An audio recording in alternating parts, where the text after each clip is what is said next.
അഭിഷേകം മന്ന എന്ന വചന സന്ദേശത്തിലേക്ക് എല്ലാവർക്കും സ്വാഗതം. ഇന്ന് ചിന്തയ്ക്ക് ആധാരമായ ദൈവവചനം 2 പത്രോസിന്റെ ലേഖനം 1-ാം അധ്യായം 10 മുതലുള്ള വചനഭാഗം.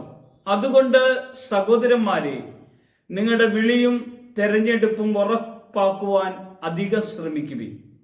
ഇങ്ങനെ ചെയ്താൽ നിങ്ങൾ ഒരു നാളും ഇടറിപ്പോകാതെ നമ്മുടെ കർത്താവും രക്ഷിതാവുമായ യേശുക്രിസ്തുവിന്റെ നിത്യരാജ്യത്തിലേക്കുള്ള പ്രവേശനം ധാരാളമായി ലഭിക്കും. ഇവിടെ പത്രോസ് തൻ്റെ ജീവിതത്തിൽ വിളിയുടെയും തെരഞ്ഞെടുപ്പിന്റെയും പ്രാധാന്യത്തെക്കുറിച്ച് പറയുവാൻ ഇടവരുന്നുണ്ട്. ഇതിനു മുമ്പ് വചനഭാഗത്ത് നമ്മൾ കണ്ടതാണ് വിശ്വാസത്തോട് നമ്മൾ കൂട്ടേണ്ട 7 കാര്യങ്ങളാണ്. വിശ്വാസത്തോട് നമുക്ക് വീര്യവും, വീര്യത്തോട് പരിജ്ഞാനവും, പരിജ്ഞാനത്തോട് ഇന്ദ്രിയജയവും, ഇന്ദ്രിയജയത്തോട് സ്ഥിരതയും, സ്ഥിരതയോട് ഭക്തിയും, ഭക്തിയോട് സഹോദരപ്രീതിയും, സഹോദരപ്രീതിയോട് സ്നേഹവും കൂട്ടിക്കൊണ്ട് മുന്നോട്ട് പോകുന്നെങ്കിൽ മാത്രമേ നമ്മുടെ ജീവിതത്തിൽ നമുക്ക് കിട്ടിയിരിക്കുന്ന വിളി അത് ഉറപ്പിച്ചു പോകാൻ കഴിയത്തുള്ളൂ. വിശ്വാസത്തിന് നല്ല വീര്യമുണ്ട് പ്രിയമുള്ളവരെ.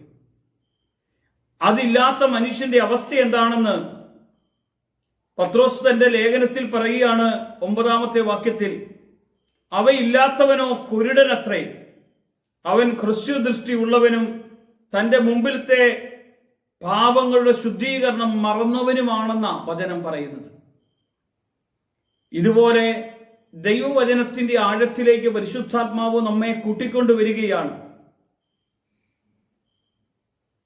ഇവയില്ലാത്തവൻ കുരുടൻ എന്ന് പറയുമ്പോൾ 3 കാര്യങ്ങൾ അതിനെ കാണാം. ആത്മീയമായ ഒരു അന്ധത, അല്പകാഴ്ച, മറവി. ഈ 3 രോഗങ്ങളാണ് ആത്മീയ മനുഷ്യനിലേക്ക് കടന്നു വരുന്നത്. വിശ്വാസത്തോട് കൂട്ടേണ്ടത് കൂട്ടിക്കഴിയുമ്പോൾ വിളിയും തെരഞ്ഞെടുപ്പും ഉറപ്പാക്കിയ ശേഷമോ ഇങ്ങനെ ചെയ്താൽ ഇടറിപ്പോകാതെ നിത്യരാജ്യത്തിലേക്കുള്ള പ്രവേശനം ധാരാളമായി ലഭിക്കാനുള്ള ഒരു അഭിഷേകമാ പരിശുദ്ധാത്മാവ് നമുക്ക് ഓരോരുത്തർക്കും തന്നത്. ഈ വചന സന്ദേശം നമ്മുടെ ഹൃദയത്തിന്റെ അകത്തേക്ക് കടന്നു വരുമ്പോൾ ഓർക്കണം, ഈ വചനം എൻ്റെ ജീവിതത്തെ എൻ്റെ കർത്താവുമായി ബന്ധിച്ച് ആ കൃപയിലേക്ക് കൊണ്ടുവരുന്നതാണെന്ന് തിരിച്ചറിയണം.